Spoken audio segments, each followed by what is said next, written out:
Lucas, capítulo 24, verso 13. Uma passagem muito conhecida. Caminho de Emaús.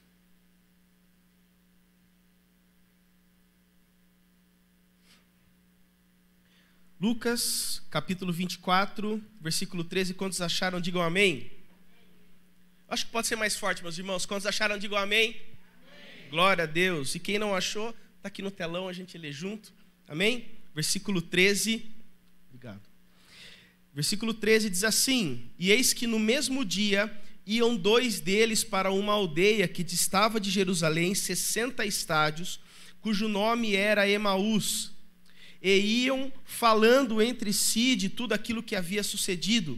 E aconteceu que, indo eles falando entre si e fazendo perguntas um ao outro, o mesmo Jesus se aproximou e ia com eles. Mas os olhos deles estavam como que fechados para que o não conhecessem. E ele lhes disse: Que palavras são essas que caminhando trocais entre vós, e por que estáis tristes?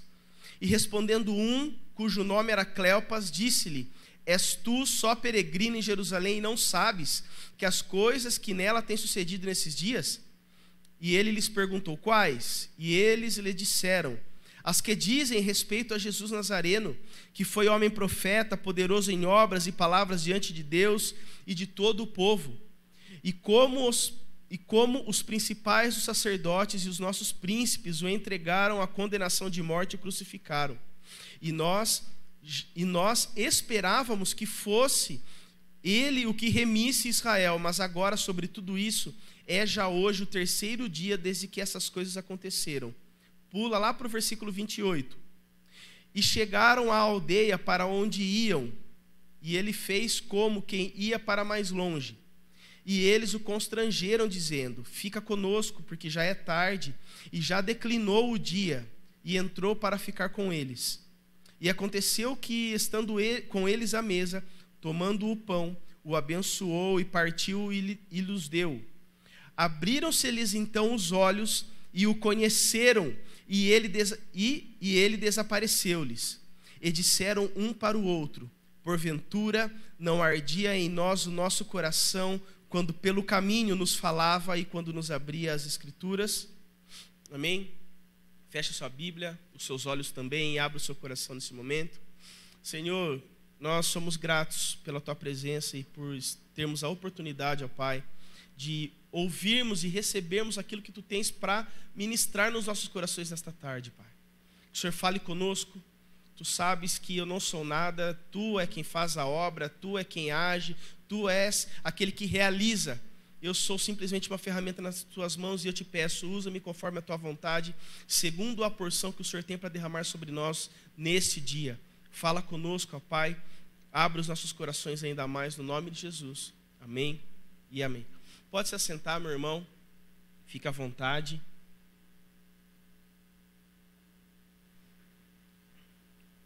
Caminho de Emaús, eu gosto muito dessa passagem, desses dois discípulos, dois homens que acompanhavam Jesus e estavam nesse caminho, e ali Jesus encontra com eles, eles não reconhecem, e ocorre todo esse desfecho da história. Mas antes de nós chegarmos aqui, nós precisamos voltar um pouco antes. Nós sabemos que nesse momento onde estamos lendo aqui em Lucas 24, Jesus já havia sido crucificado, ele já havia ressuscitado. Só que os discípulos não sabiam ainda. E volta um pouquinho para mim, Luizinho, nos versículos anteriores ali. Eu acho que é o 28, quando diz sobre Maria, mãe de Tiago. Por favor, eu não lembro agora de cabeça, eu não anotei aqui. Quando se aproximavam da aldeia, não, é lá para cima. Até você encontrar, eu vou falando aqui. Naquele mesmo dia, dois deles estavam de caminho para uma aldeia chamada Emaús. Não. Meus irmãos, o que importa para nós é entender o contexto. Jesus já havia sido crucificado, ele havia ressuscitado, e então muita coisa estava acontecendo naquele momento. Maria e outras mulheres que acompanhavam Jesus, elas já tinham ido ao sepulcro, elas já tinham visto que a pedra já tinha rolado, não havia mais ninguém lá. Aquilo gerou um alvoroço, elas foram falar com os 11, porque não eram mais 12, porque Judas, o traíra, já tinha feito o serviço, já tinha se afastado e aconteceu tudo aquilo que a gente já sabe. Elas foram falar com os 11 e eles não estavam acreditando, mas como assim? Jesus, ele morreu, a gente não está vendo ele, onde ele está? Então tinha muita coisa acontecendo. E no meio de tudo isso, esses 2 discípulos estavam saindo de Jerusalém para Emaús. E havia uma distância não tão grande entre Jerusalém e Emaús. E esses homens estavam indo a pé de um lugar a outro, conversando sobre o ocorrido. Só que o que mais me chama a atenção, acredito que a sua atenção também é, que os mesmos homens que andaram com Jesus, que viveram com Jesus durante o seu ministério, eles foram ministrados por Jesus, eles viram curas através de Jesus, eles viram milagres, eles viram impossíveis acontecer, eles foram ensinados por Jesus, porque Jesus já havia alertado eles e falado, eu vou me entregar, vou ser crucificado e vou ressuscitar. Esses mesmos homens ouviram tudo isso, participaram de tudo isso, eles estavam caminhando tristes naquele momento, porque não estavam acreditando que Jesus havia ressuscitado. Eles não eram pessoas comuns, esses 2 homens. Eles eram 2 homens que eles tinham vivenciado milagres através de Jesus. Eles tinham andado com Jesus. Eles não eram pessoas que estavam vendo de longe ou pessoas que não tinham um relacionamento com Jesus. Eles eram pessoas que tinham um relacionamento com Jesus.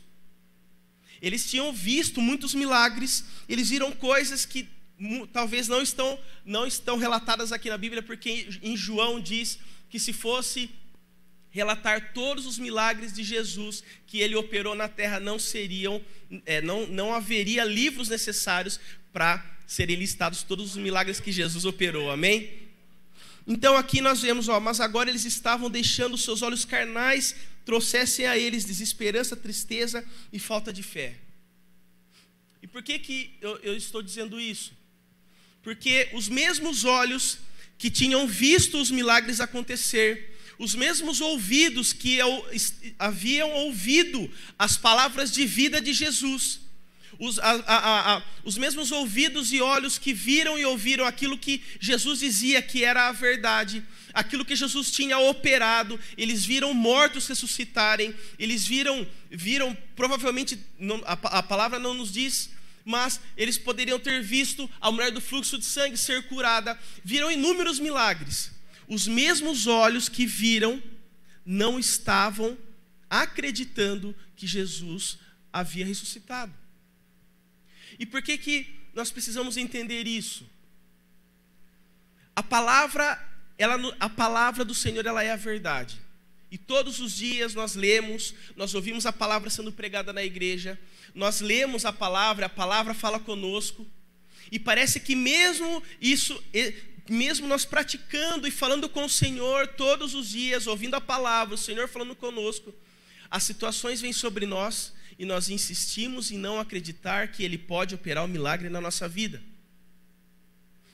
Nesse momento aqui, esses homens que eles deveriam enxergar com os olhos espirituais, com os olhos da fé, e saber que Jesus, o Filho de Deus, Ele havia ressuscitado, Ele estava ali com eles, aqueles olhos, eles estavam sendo somente carnais. Por que estavam sendo carnais? Porque eles estavam olhando a situação.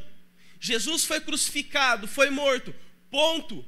Os olhos deles estavam fixos numa situação carnal, não estavam fixos no propósito do céu. É aí que nós precisamos entender. Eu não sei como você chegou aqui hoje, meu querido. Eu não sei como está a situação na sua casa. Você não sabe como está a situação na minha. Eu não sei como está o seu coração, aquilo que precisa acontecer. Mas uma coisa eu sei: se os seus olhos e os meus olhos estiverem focados no céu, tudo pode acontecer, porque quando nós olhamos para o céu, nós entendemos que nós vivemos por fé e não por aquilo que nós enxergamos. Isso é viver com Cristo, é viver por fé, é enxergar algo que não existe ainda.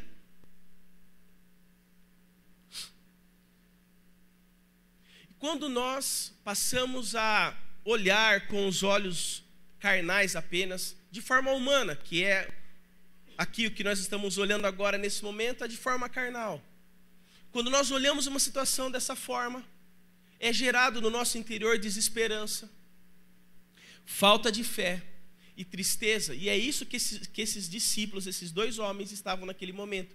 Eles estavam tristes porque o mestre, porque Jesus havia morrido e havia sido crucificado, e eles não estavam vendo ele ressurreto.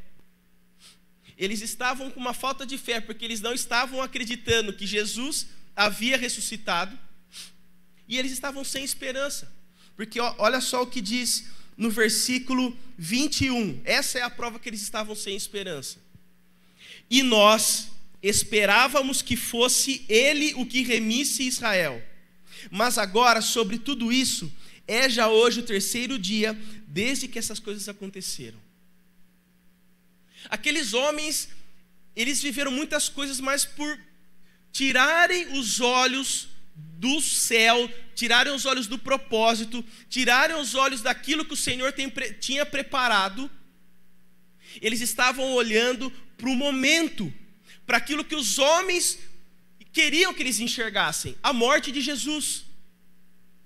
Então, meu querido, enquanto eu e você, nós continuarmos enxergando apenas com os nossos olhos carnais, a situação da nossa vida nunca vai mudar.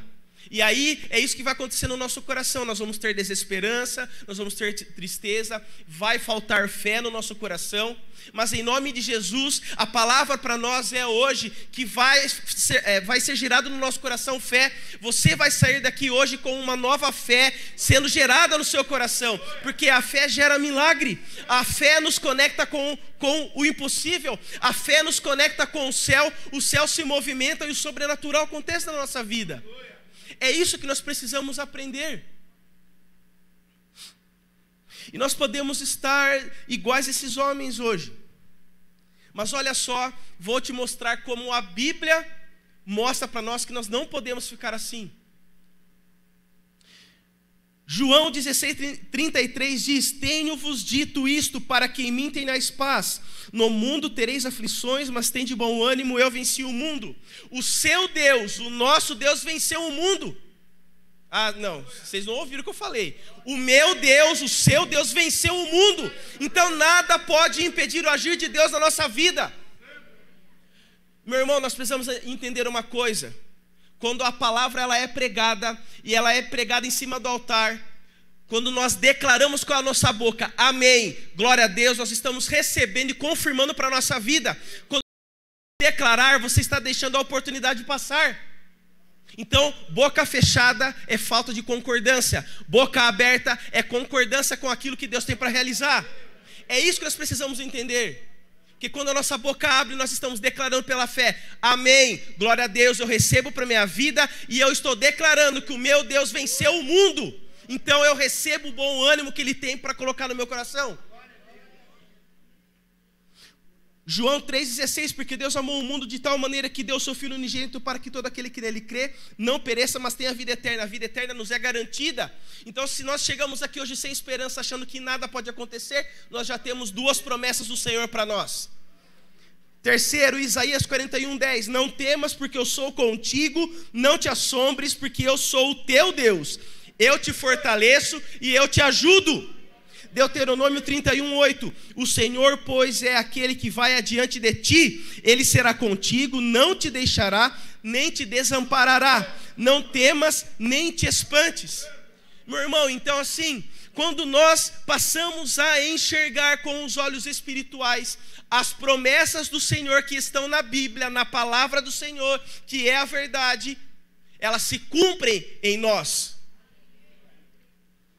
No versículo 21, diz, e nós esperávamos que fosse ele o que remisse Israel. Eles estavam totalmente sem esperança. Antes eles acreditavam que Jesus era o Messias, até então. Eles estavam esperançosos, nossa, Jesus é o Messias. Jesus veio nos salvar, Ele é o Filho de Deus. Só que daí, Jesus foi crucificado, e então, porque aquela situação não aconteceu como eles esperavam que fosse acontecer, eles deixaram de acreditar. E eles deixam claro no versículo 21 isso. Nós esperávamos que fosse Ele quem havia de redimir a Israel.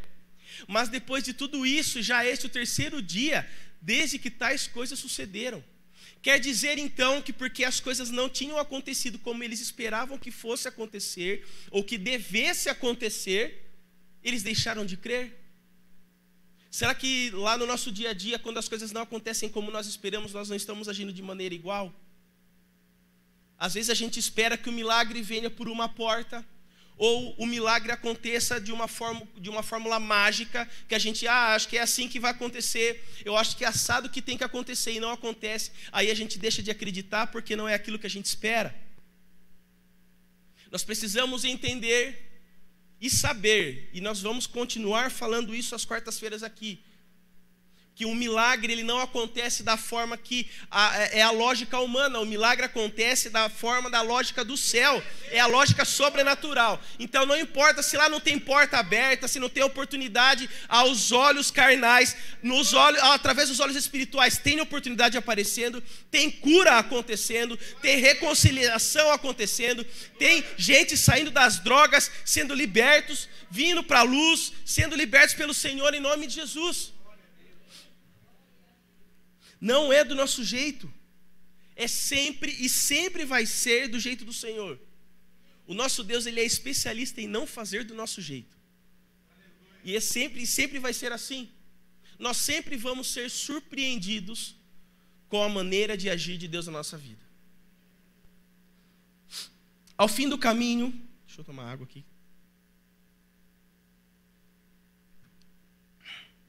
Ao fim do caminho, ali nós vemos, até pulei alguns versículos, eles seguem, então, conversando entre eles, e Jesus até repreende eles, no versículo ali, nós não vamos focar nisso, mas Jesus os repreende e começa a os ensinar ao longo do caminho ali.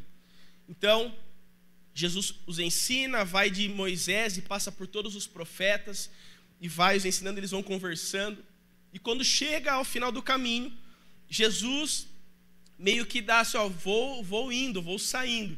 E eles convidam a Jesus para entrar com eles na casa. Esse é o momento principal, meu irmão. Eles estavam tendo a oportunidade de convidar Jesus. Mesmo eles não reconhecendo até aquele momento que era Jesus, algo no coração deles estava gritando mais alto. Porque no último versículo ali nós vemos que eles falam, nosso coração não ardia enquanto ele nos falava sobre as Escrituras. Algo já estava brotando naqueles corações.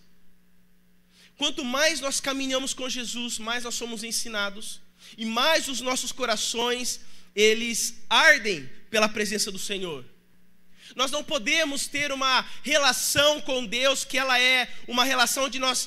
É uma relação peticional, nem sei se existe essa palavra, mas onde nós só ficamos pedindo e pedindo, onde eu só me relaciono com o Senhor se Ele me dá. E tem que ser totalmente ao contrário, eu me relaciono com Deus porque Ele é. Se Ele vai fazer alguma coisa e vai me dar alguma coisa, não me importa. Eu me relaciono com o Senhor porque eu quero a presença dEle manifesta na minha vida. E ao final do caminho eles convidam, eles fazem um convite para Jesus. Vem, fica conosco, já é tarde, entra conosco em casa. Deixa eu tomar água de novo. Só que esse convite é o mesmo convite que nós precisamos fazer para que Jesus entre na nossa casa. Mas por quê? Quando nós convidamos Jesus para entrar na nossa casa, ou também se você trazer para a sua vida, quando você convida alguém para ir na sua casa, você tem a intenção de comunhão com essa pessoa, não tem? Porque você não convida para a sua casa quem você não quer ter comunhão. Você só convida para entrar na sua casa, sentar na sua mesa com você, a sua família, quem você confia, quem você quer se relacionar.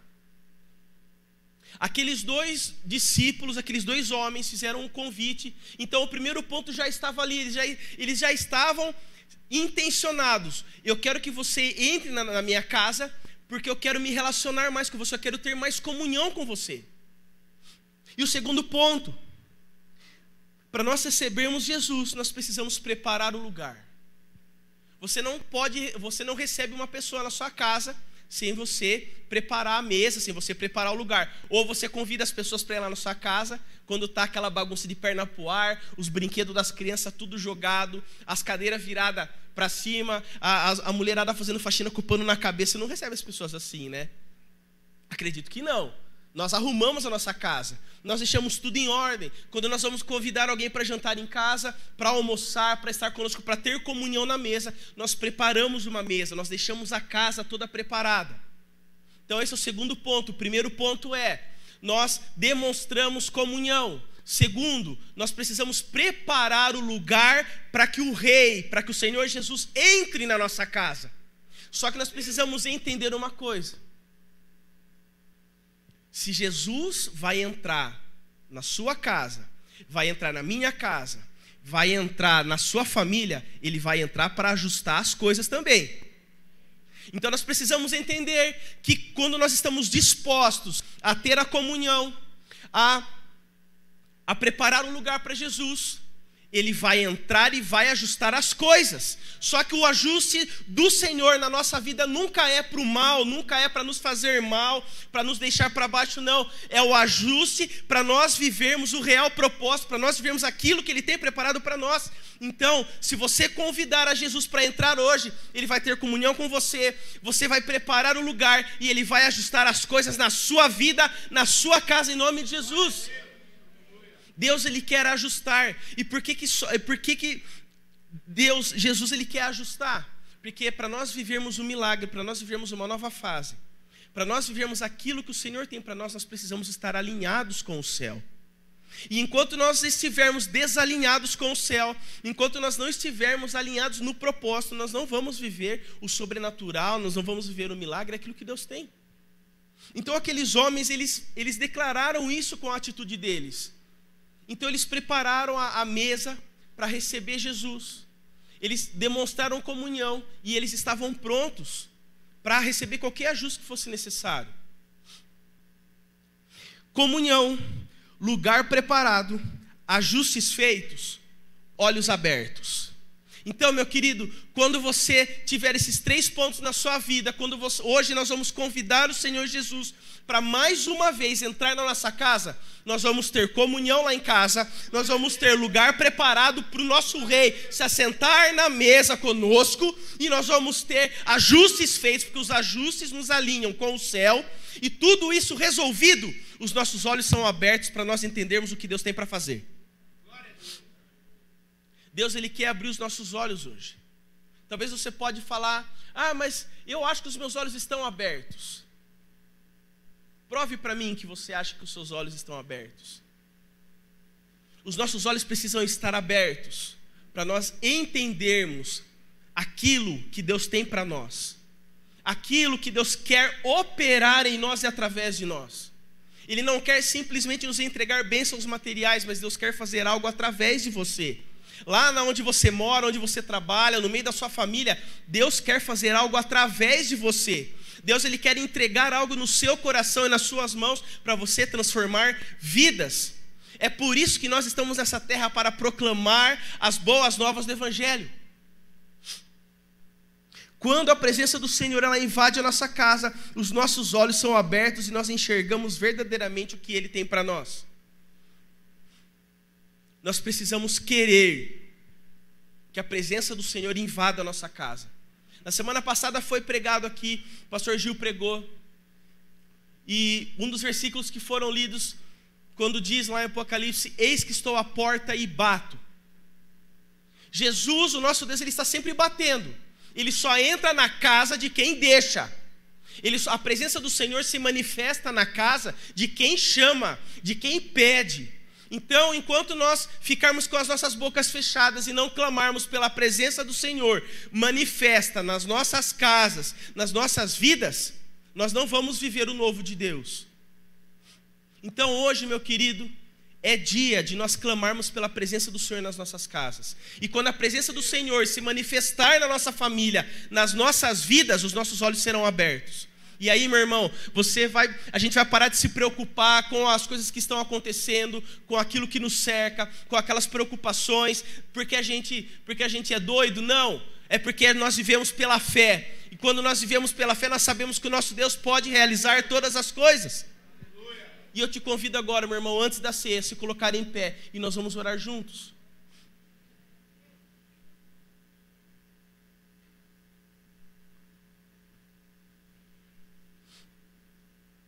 Nós vamos orar juntos nesse momento. Nós vamos convidar ao Senhor, a presença do Senhor para estar na nossa casa. Para que tenha, se já na sua casa existe, mas nós precisamos ter ainda mais comunhão com os nossos, mas comunhão também com Deus. Nós precisamos também, nós vamos receber ajustes. Os ajustes que precisam ser feitos vão ser realizados. Porque não existe família perfeita, não existe gente perfeita, porque se nós fôssemos perfeitos, não estaríamos aqui. E nós vamos entender que o Senhor quer nos entregar algo. Então esse é o momento de nós orarmos juntos. Quando nós entendemos, os nossos olhos estão abertos, nós entendemos aquilo que nós precisamos declarar. Você vai entender aquilo que você precisa declarar sobre a sua casa. Deus tem falado comigo esses dias, mas hoje eu estava na presença do Senhor. E Deus me ensinou, mais uma vez, como eu devo verdadeiramente declarar bênção sobre a minha casa. Todos os dias eu tenho o hábito, independente se são 2 horas da manhã, se são 5 horas da manhã, mesmo se eu já dormi, eu levanto à noite, eu vou lá na cama do Benício, eu coloco a mão sobre ele, faço uma oração, eu declaro bênção sobre a vida dele, e sobre quem ele vai ser, sobre quem ele vai, aonde ele vai chegar um dia. E acredito, os irmãos já sabem, né? Nós estamos esperando uma menininha, e eu já estou orando pelo bebê que está no ventre da Marcela. E hoje eu entendi que eu preciso declarar de uma forma diferente que eu estava declarando antes. Então eu tenho declarado sobre a vida dos meus filhos, e você precisa declarar sobre a vida da sua família e sobre você também. Sabedoria, prosperidade, força, ânimo, alegria. Porque quando nós temos isso na nossa vida, nós vivemos a plenitude daquilo que Deus tem para fazer. Porque nós não vamos viver um milagre se nós não estamos alegres. Nós não vamos viver um milagre se nós não estamos contentes e felizes com aquilo que o Senhor já tem feito. Então nós precisamos entender e aprender a declarar corretamente sobre a nossa família. Então, primeiro de tudo, nós precisamos ter os nossos olhos abertos. E aí nós vamos entender como declarar as bênçãos do Senhor sobre as nossas vidas. A sua casa, meu irmão, a partir de hoje não será mais a mesma, se você crê nisso. A sua família não será mais a mesma. Nós vamos viver uma nova fase, mas se nós crermos que os nossos olhos vão ser abertos hoje. Levante as suas mãos, feche os seus olhos, vamos orar. Senhor, nós te agradecemos, mas primeiramente, assim como a tua palavra foi pregada agora, nós pedimos que os nossos olhos sejam abertos. Nós queremos, Senhor, que o Senhor, a tua presença invada as nossas famílias, invada as nossas casas, para que exista comunhão na mesa, para que exista ajuste, para que nós estejamos, as nossas famílias, alinhados com os propósitos do céu. E ainda melhor, nós queremos ter os nossos olhos abertos. Nós queremos a tua presença manifesta no nosso meio. Nós queremos a tua presença, Senhor, manifesta nas nossas casas. Porque se a tua presença ela se manifesta em nós e nas nossas famílias, nós temos ambientes transformados. E ambientes transformados vivem em milagre, vivem sobrenatural, vivem o real propósito do Senhor. E é isso que nós queremos, viver aquilo que o Senhor tem preparado. Nós queremos receber as bênçãos do Senhor, os milagres do Senhor. Mas antes, nós queremos ter os nossos olhos abertos,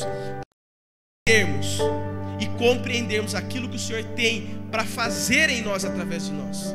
Abre os nossos olhos, Senhor, que saiamos daqui nessa tarde enxergando pela fé, com os nossos olhos espirituais abertos. Porque os nossos olhos carnais, eles nos ajudam a viver o dia a dia, mas mais importa enxergar pela fé do que enxergar pelos olhos carnais. Nós te louvamos, te agradecemos e declaramos ânimo, vigor, força sobre nós e as nossas casas, no nome de Jesus. Amém e amém. Glória a Deus. Louvado seja o nome do Senhor. Glória a Deus. Louvado seja o nome do Senhor. Obrigado, Pai. Tu és poderoso, não há outro como Tu. Não há outro como Tu, Jesus. A Tua presença, ela precisa se manifestar em nós. Eu não quero viver nesta terra se a Tua presença não se manifestar na minha vida e na vida da Tua igreja. Não adianta nós passarmos um tempo nesta terra sem a Tua presença manifesta em nós. Louvado seja o Teu nome, Jesus. Amém, amém. Pensando na comunidade e para facilitar a vida de cada um, nossa igreja possui 3 formas para devolvermos os dízimos e as ofertas. Você pode comparecer em um dos cultos em nossa igreja ou entregar para nossos pastores de plantão. Lembrando que o templo fica aberto das 8 da manhã às 18 horas. Você pode fazer uma transferência bancária, sendo TED ou DOC, do banco de sua preferência, ou um depósito direto no caixa, lembrando dos nossos dados para depósito ou transferência. Agora, você pode usar o Pix, um jeito prático e rápido de fazer pagamentos. Para fazer é muito fácil. É só acessar o aplicativo do seu banco e escolher Pix. Clique em transferir e coloque a chave do destinatário. Na nossa igreja, a chave é o número do CNPJ. Digite o valor, confira os dados da conta e clique em transferir. Pronto, transferência realizada com sucesso.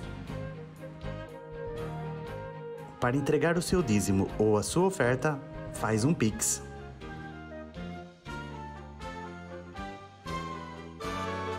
Esta é a nossa igreja. Não importa onde estivermos, estaremos sempre conectados. Lembre-se, juntos à distância.